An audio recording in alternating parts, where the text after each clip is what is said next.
Halo semuanya, di video kali ini kita akan ngebahas saham Mayora sama ULTJ. Dua saham consumer goods yang produknya sering kita beli, sering kita makan, sering kita minum. Kita akan lihat ya gimana kinerjanya, terus juga kita bakalan lihat berapa harga yang wajar untuk beli saham Mayora sama ULTJ. Sebelum mulai, subscribe dan tekan lonceng supaya kalian up to date sama channel ini dan supaya bisa bantu channel ini tumbuh. Oke, langsung aja kita mulai.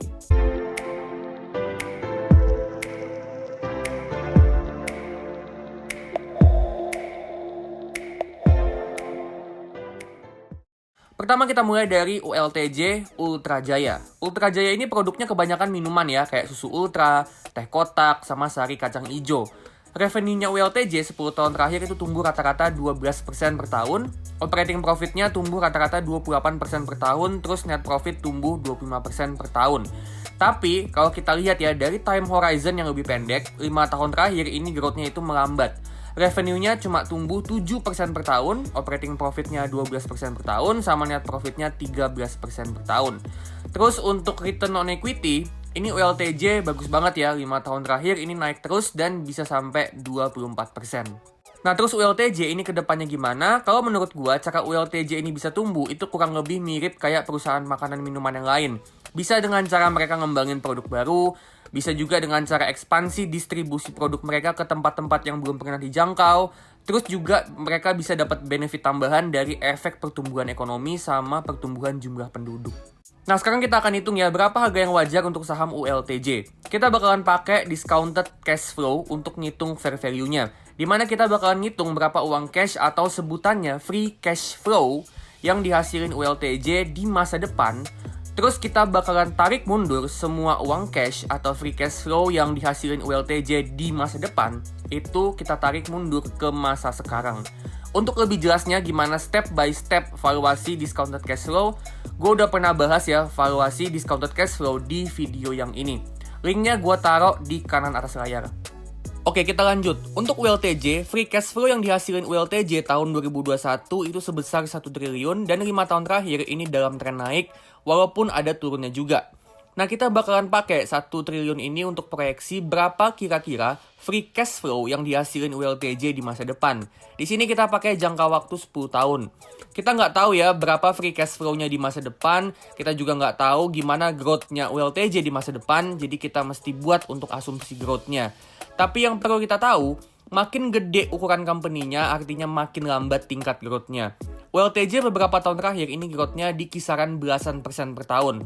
Jadi kita asumsi itu bakalan makin lambat. Di sini kita pakai 3 asumsi ya, low case, middle case, sama high case. Dan gue akan pakai asumsi 4% untuk low case, 7% untuk middle case, sama 10% untuk high case.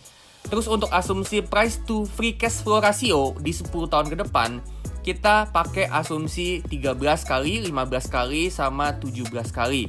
Sama untuk return on investment atau ROI atau return yang kita mau dari saham ULTJ, kita mau return 12% per tahun supaya kita bisa lebih unggul dari returnnya IHSG yang ada di kisaran 10%. Dari asumsi ini kita dapat harga wajarnya di 1.300 untuk low case, 1.740 untuk middle case, sama 2.330 untuk high case.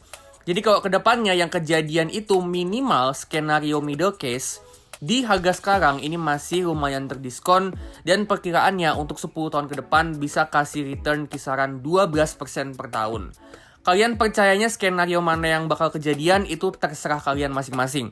Kalau perkiraan gue pribadi yang bakal kejadian itu skenario middle case. Jadi kalau menurut gue ULTJ di harga sekarang ini masih under value. Next kita ke Mayora. Mayora ini produknya ada makanan sama minuman dan juga udah banyak yang kita kenal ya kayak Beng Beng, Kopiko, biskuit Roma Kelapa, Energen dan masih banyak lagi. Revenue-nya tumbuh rata-rata 11% per tahun selama 10 tahun terakhir, terus operating profit sama net profit itu tumbuh di kisaran 9%-an per tahun. Nah tapi growth 9% per tahun itu karena di tahun 2021 ini labanya turun. Terus untuk profitability dari segi ROE ini masih bagus ya. Bahkan labanya itu yang turun lumayan, itu masih ada di ROE atau Return on Equity 11%. Nah sekarang kita juga bakalan hitung harga yang wajar untuk saham Mayora. Sama ya, metodenya pakai discounted cash flow. Di sini Mayora dari segi free cash flow ini benar-benar nggak stabil ya. Naik turunnya tuh ekstrim banget.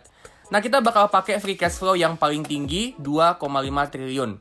Nah, sekarang kita akan buat asumsinya. 10 tahun terakhir Mayora tumbuh di sekitaran 8-11%-an. Gue akan pakai asumsi growth 4, 7, sama 10% growth per tahun untuk 10 tahun ke depan. Jadi asumsinya sama kayak ULTJ. Untuk price to free cash flow tahun ke-10, kita pakai 12, 14, sama 16 kali. Nah, ini lebih kecil dari ULTJ ya, karena Mayora ini growth-nya kurang stabil. Terus untuk return yang kita mau, kita pakai 13% per tahun. Ini juga karena Mayora itu growth-nya kurang stabil, jadi potensi resikonya itu agak lebih tinggi ya dibanding ULTJ. Nah, karena potensi resikonya lebih tinggi, kita mau return yang juga agak lebih tinggi. Makanya tadi ULTJ gue pakai 12%, tapi untuk Mayora 13%. So, kalau kita pakai asumsi ini, kita dapat harga wajarnya untuk skenario low case ada di 1345, middle case ada di 1780, sama high case harga wajarnya ada di 2390.